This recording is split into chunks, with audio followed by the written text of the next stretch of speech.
kwa kusema mwanangu kufanya hivi.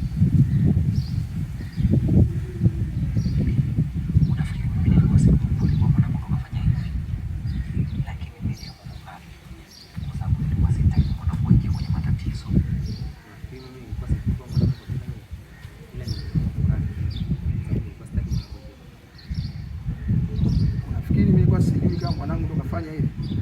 Ila niliamua kukaa kimya ili asiingie kwenye matatizo.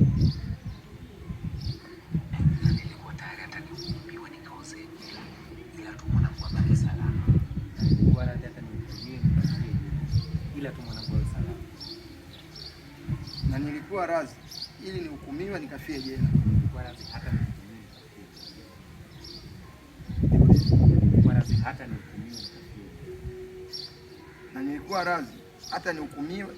Na nilikuwa radhi hata nihukumiwe nikafie jela kuliko mwanangu kuozea jela.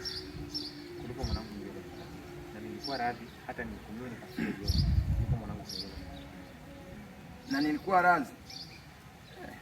nihukumiwe nikafie jela. Na nilikuwa radhi hata nihukumiwe nikafie jela kuliko mwanangu kuingia kwenye matatizo. Lakini wewe umemchukua mwanangu na kumleta kwenye matatizo. Sasa nasemaje?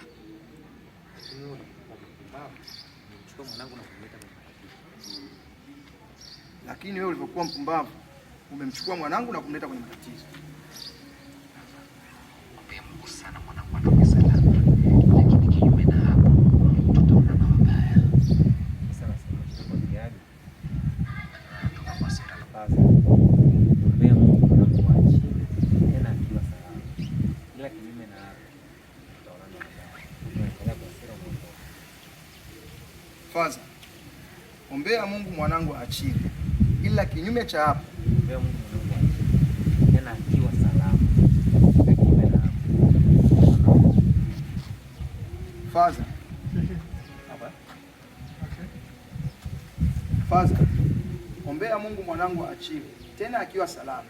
Kinyume na hapo nafungaje? Kinyume na hapo tutaonana wabaya.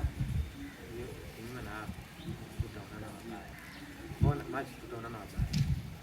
Naangalia kwa siri kwa kutoa kwenda sura imaanisha kwa tutaonana wabaya tena. Kinyume na hapo tutaonana wabaya.